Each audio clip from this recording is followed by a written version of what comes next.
Hello friends, स्वागत है आपका हमारे चैनल जीके बॉम में। तो अभी फिजिक्स का जो पार्ट चल रहा है उसमें 50 तक हम लोग किसी तरह गिरते बजड़ते कंप्लीट कर लिए हैं।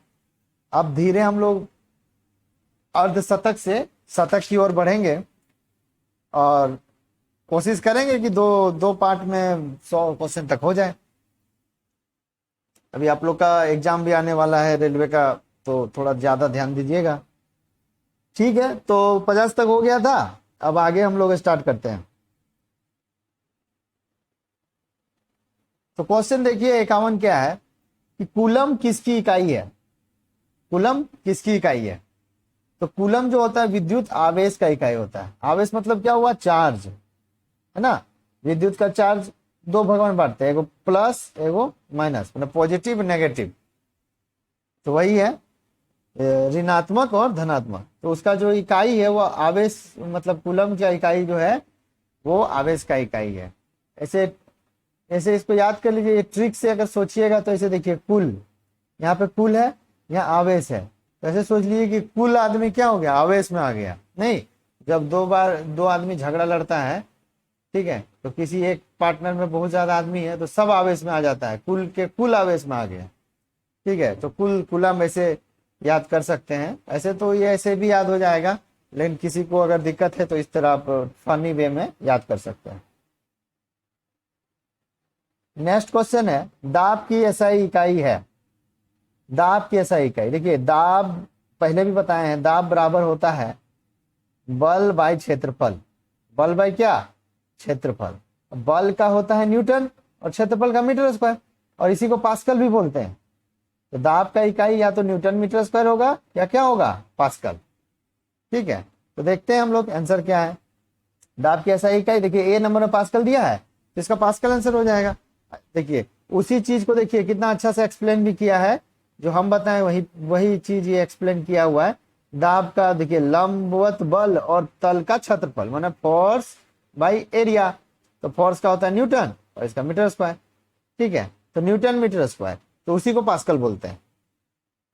आगे क्वेश्चन है, दाब का ऐसा ही मात्रक है। तो अभी पढ़े थे पास्कल, झूठ मूठ का याद दे दिया है, मतलब रिवाइज कराने के लिए दिया है, झूठ मूठ का नहीं दिया है। कि दाब का आपको याद रखे। कॉमन देखिए ग्रुप डी में कितना बार 25/9/2018 को सिर्फ 3 में पूछा गया है, तो इसीलिए झूठ मूठ का नहीं दिया है। तो दाब का ऐसा ही मात्रक है पास्कल, या फिर न्यूटन मीटर स्क्वायर को भी पास्कल बोलते हैं। एकदम रट लेना है। त्वरण की ऐसा ही इकाई क्या है? तो त्वरण का ऐसा ही क्या होता है? मीटर पर सेकेंड स्क्वायर। ठीक है, तीन चीज है देखिए, एक होता है मीटर पर सेकेंड स्पीड, मतलब गति का। ठीक है, और एक त्वरण का होता है तो आपका मीटर पर सेकेंड। गति का मीटर पर सेकेंड और त्वरण का मीटर पर सेकेंड स्क्वायर। तो इसका आंसर क्या हो जाएगा? त्वरण का ऐसा इकाई क्या है? तो इसका मीटर सेकेंड स्क्वायर। संवेग की ऐसा ही पद्धति भी इकाई क्या है? देखिए ये सब कोई बहुत बड़ा चीज नहीं है, आपको खाली फॉर्मूला याद रखना है, बाद बाकी तो आराम से बन रहा है। देखिए संवेग का आपको पहले देखना होगा कि संवेग का क्या होता है, मतलब फॉर्मूला। संवेग का फॉर्मूला क्या होता है? संवेग का होता है मास इंटू वेलोसिटी। अब मास का होता है केजी, नहीं किसी चीज को मास को लेते हैं तो केजी। अब वेलोसिटी मतलब वेग, ये होता है मीटर पर सेकेंड। इसी को जब ऊपर लाएंगे तो केजी मीटर सेकेंड का -1। तो देखिए ये आंसर है ना, ये कहीं होगा। देखिए बी नंबर, केजी मीटर प्रति सेकेंड, देखिए यही वाला है, केजी मीटर प्रति सेकेंड। तो आपको याद इतना रखना होगा कि संवेग बराबर मास इंटू वेलोसिटी। इसको 3-4 बार बोलते रहिए, संवेग बराबर मास इंटू वेलोसिटी, संवेग बराबर मास इंटू वेलोसिटी। अब ऐसे कैसे यूनिट इतना याद कीजिएगा? देखिए इस तरह ही डिराइव होता है। फिजिक्स में थोड़ा सा आपको फॉर्मूला याद करना होगा, बाद बाकी हम जितना हो सकता है आपका हेल्प कर रहे हैं। देखिए आगे, निम्न में से कौन सी तापमान की इकाई है? निम्न में से कौन तापमान की एसआई इकाई है? देखिए तापमान मतलब होता है टेम्परेचर। अभी डॉक्टर घर आप लोग जाते हैं तो थर्मामीटर में देखिए ना, बुखार नाप दीजिए डॉक्टर साहब, तो कंधा के नीचे डाल देता है, तो हाँ इतना 37 डिग्री सेल्सियस से टेम्परेचर ज्यादा हो गया, तो फ़ारेनहाइट इतना फ़ारेनहाइट हो गया, ये तो सुने ही होंगे। तो सब उसका इकाई है, तापमान का ये सब इकाई है, डिग्री फ़ारेनहाइट। लेकिन एसआई इकाई मतलब होता है एक सिस्टम टाइप का है कि सबसे मतलब जो जो भूतपूर्व चलता है। अब वो इकाई में जाएंगे तो फिर अलग चैप्टर है। तो ऐसे याद रख लीजिएगा कि तापमान जो है उसका इकाई है केल्विन। तापमान का इकाई क्या है? केल्विन। ठीक है। अच्छा, इसको ऐसे भी सोच सकते हैं कि आदमी आपको मानेगा कब? जब आप क्लेवर होइएगा। क्या आदमी आपको मानेगा कब? जब आप क्लेवर होइएगा। तो क्लेवर से केल्विन। आगे क्वेश्चन है, न्यूटन मीटर -2 की एसआई इकाई किसका है? देखिए न्यूटन है और मीटर स्क्वायर नीचे है। जब नीचे रहता है तो नीचे जब रहता है तो प्लस में रहता है, और ऊपर चल गया तो माइनस था। तो यही चीज को घुमा दिया है। आसान तो पूछेगा नहीं, तो आप लोग गड़बड़ाइएगा तभी तो नहीं होगा जॉब। तो इसीलिए इसका देखिए दाब का ही है न्यूटन मीटर स्क्वायर, इसलिए ऊपर कर दिया है। अगर ऐसे दे देता न्यूटन मीटर स्क्वायर आदमी तुरंत मार देगा। तो इसको क्या किया है, थोड़ा सा ऊपर में -2 कर दिया, इसको नीचे ले आया। तो ये सब आपको ध्यान रखना पड़ेगा कि न्यूटन -2 ये दाब का इकाई है। यही सब एग्जाम में थोड़ा बहुत ट्रिकी गलती हो जाता है लड़का सबसे।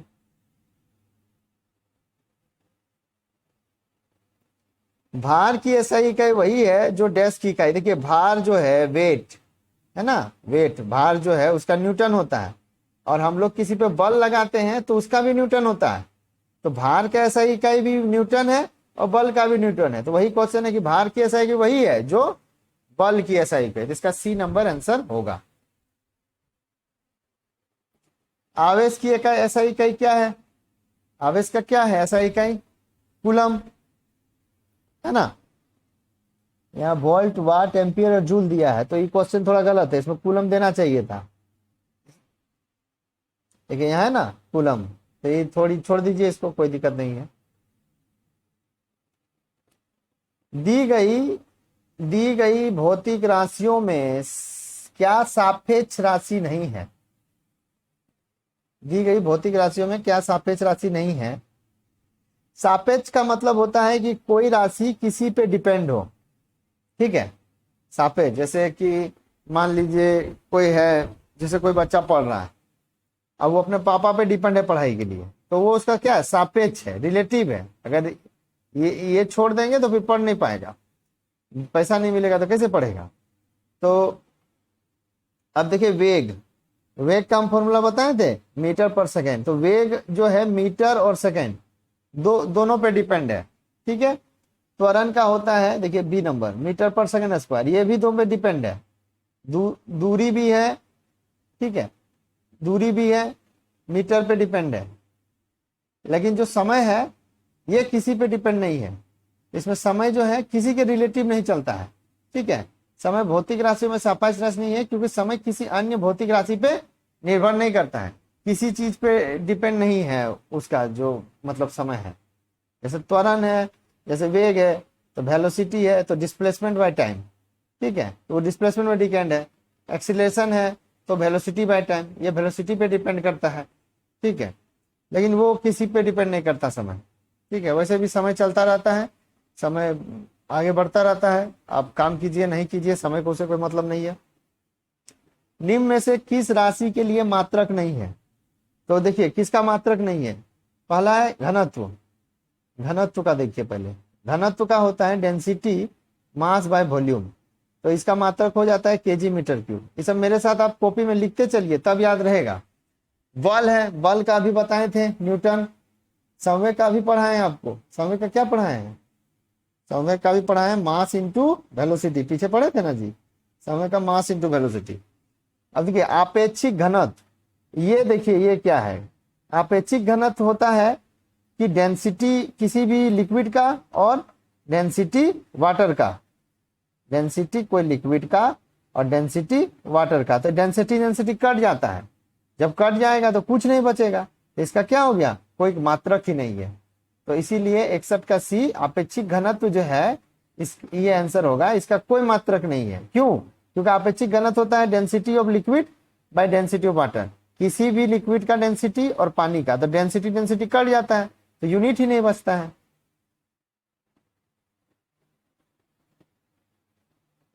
निम्न में से किस युग्म की इकाइयां समान नहीं होती है?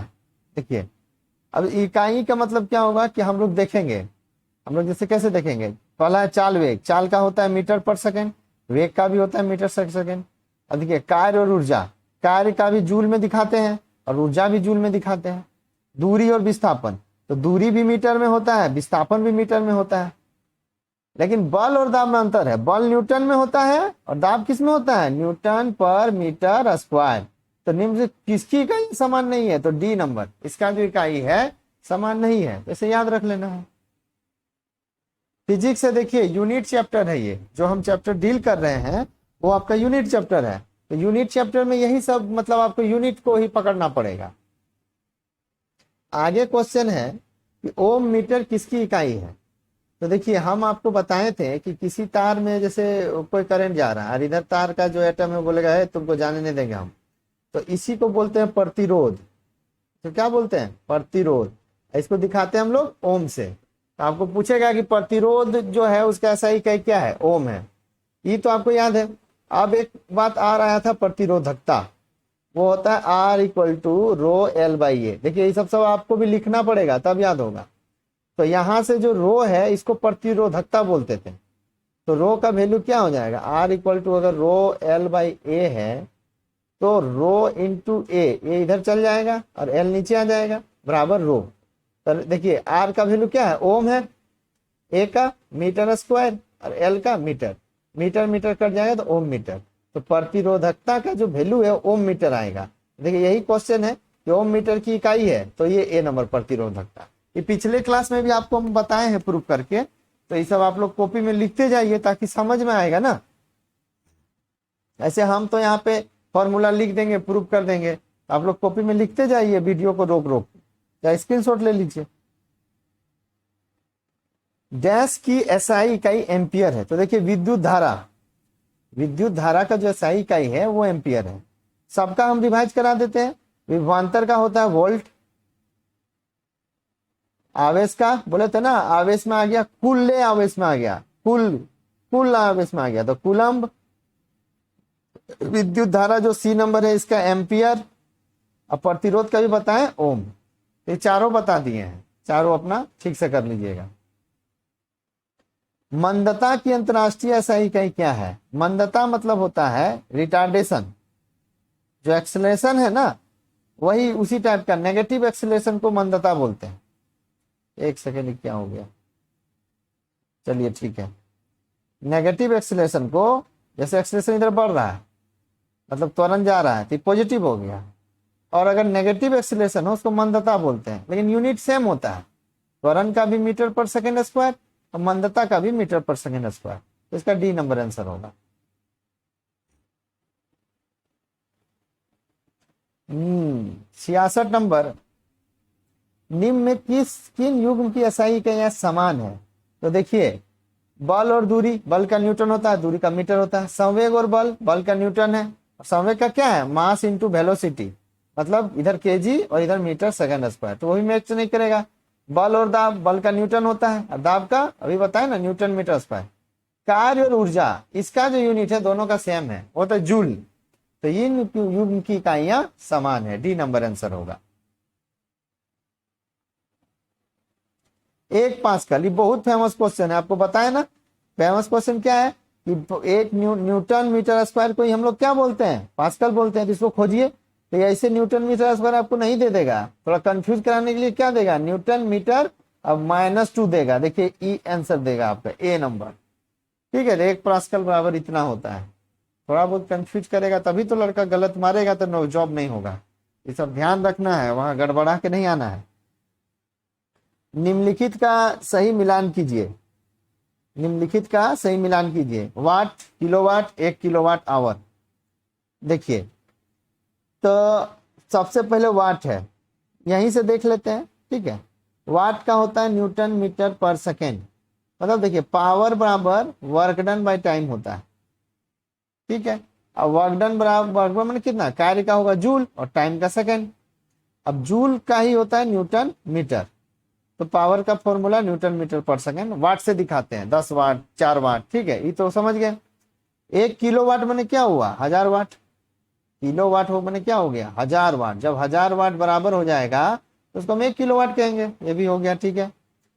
1 किलोवाट आवर, ये इंपॉर्टेंट है, इसको रख लीजिए। 1 किलोवाट आवर बराबर होता है 3.6 गुने 10 का पावर 6। बार बार रिवाइज कीजिएगा ना, सब याद हो जाएगा, कोई बड़ा चीज नहीं है ये सब। अब आगे है हॉर्स पावर, ये तो हम बताए थे अश्व शक्ति 746 वाट, कैसा छाप दिए जी। ये हॉर्स पावर है, 1 हॉर्स पावर बराबर कितना, 746 वाट। जैसे कोई बोलेगा कि एगो मोटर है 746 वाट का है, तो उसको हम लोग बोल सकते हैं कि मोटर का पावर 1 हॉर्स पावर है, 1 अश्व शक्ति, मतलब घोड़ा जैसा पावर है उसका, ठीक है, इस टाइप का।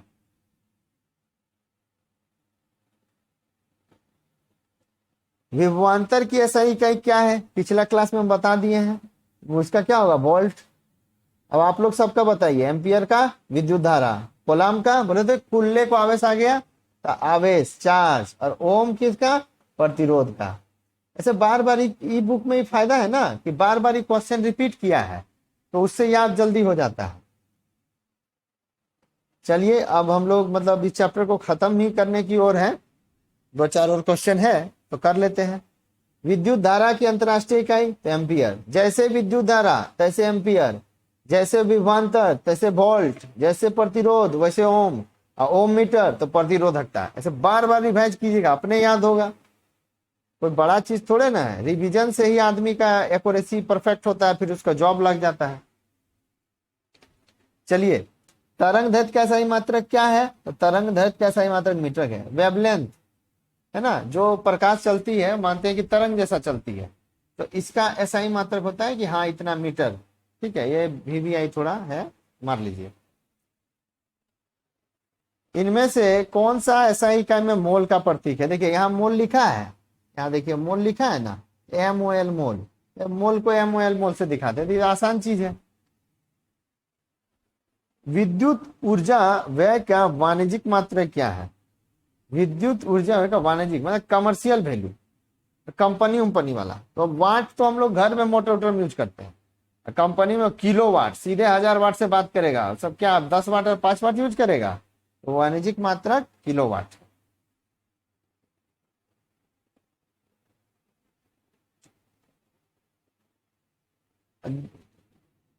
अब आगे क्वेश्चन देखते हैं 74 कूलाम पर सेकंड का दूसरा नाम क्या है, कूलाम पर सेकंड, ठीक है, मतलब आवेश बाई टाइम ना, इसको एम्पियर बोलते हैं। कूलाम पर सेकंड को क्या बोलते हैं, तो एम्पियर बोलते हैं। अब हम लोग देखेंगे कि कैसे बोलते हैं। एक फॉर्मूला होता है, ये सब याद करना होगा फॉर्मूला, Q बराबर IT, ठीक से लिख दे रहे हैं, Q बराबर IT। Q हो गया चार्ज, I हो गया करंट, और T हो गया टाइम। तो I बराबर क्या होगा, Q बाई T। तो Q का क्या वैल्यू होता है, चार्ज का आवेश होता है, तो चार्ज माने Q माने आवेश होता है, इसका होगा कूलाम और सेकेंड। अभी एग्जाम में कंफ्यूज कराएगा, डायरेक्ट एम्पियर नहीं दे देगा, तो इसको याद रखिएगा, ये फॉर्मूला लिख लीजिए, Q बराबर IT, ठीक है। तो I बराबर Q बाई T, और Q से आवेश का कूलाम बाई सेकेंड। तरंग वेग का एसआई मात्रक क्या है, तरंग वेग का एसआई मात्रक क्या है, ये देखिए, तो मीटर प्रति सेकेंड है। तरंग वेग का एसआई मात्रक क्या है, मीटर प्रति सेकेंड। अच्छा, ध्वनि प्रदूषण का भी यूनिट आगे है। ध्वनि प्रदूषण मापा जाता है तो डेसिबल में, जहां भी ध्वनि आएगा आंख मूंद के डेसिबल मार दीजिए, तो जहां नहीं मतलब ध्वनि प्रदूषण से बात करेगा, ठीक है। 77 ध्वनि की प्रबलता किसमें मापी जाती है, तो ये डेसिबल में मापी जाती है, ठीक ही बोल रहे थे जी, जहां ध्वनि आएगा मार दीजिए डेसिबल। तो ध्वनि की प्रबलता डेसिबल में मापी जाती है। तो ये चैप्टर खत्म हो गया। यूनिट का जो चैप्टर था 3 पार्ट में हम इसको खत्म कर दिए, 77 क्वेश्चन। तो थोड़ा सा आप लोग हमको सपोर्ट कीजिए और सब्सक्राइब कीजिए, और कमेंट में जरूर बताइए कि आपको वीडियो कैसा लगा और इसमें क्या इंप्रूवमेंट कर सकते हैं। तो ठीक है, आज के लिए इतना काफी है, दोस्तों में शेयर कीजिए। तो ठीक है, फिर बाय।